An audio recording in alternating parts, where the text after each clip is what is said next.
Hello সবাইকে, সবার কি অবস্থা? আজকে আমরা আনবক্সিং করবো হচ্ছে একটা সেন্সর হোল্ডার। এটা হচ্ছে মানুষ আসলে জ্বলবে, হিউম্যান ডিটেকশন হলে জ্বলবে। আর এটা হচ্ছে আমার সেকেন্ড পারচেস, এরকম আরেকটা আমি ইউজ করতেছি অলরেডি। আর এটা হচ্ছে লোড পাওয়ার হচ্ছে 50 ওয়াটের মতো, মানে 50 ওয়াটের লাইট ইউজ করা যাবে। আর ইন্ডাকশন অ্যাঙ্গেল হচ্ছে 120 ডিগ্রি, মানে সামনে 120 ডিগ্রি কভার করবে, মানে এরকম হবে আর কি, একদম সরলরেখা হবে না। আর সেন্সিং ডিস্টেন্স হচ্ছে 2 থেকে 6 মিটার। এই তো আনবক্সিং করে দেখি।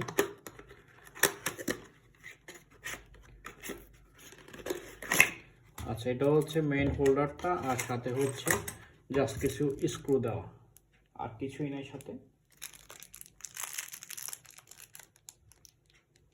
আর এদিকে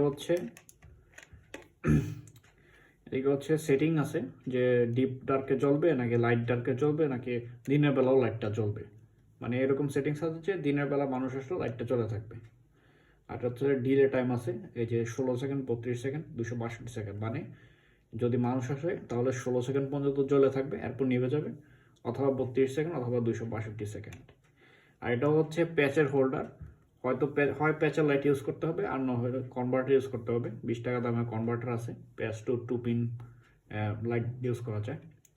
আর এদিকে হচ্ছে সেন্সরটা, এদিকে হচ্ছে মেইন সেন্সরটা।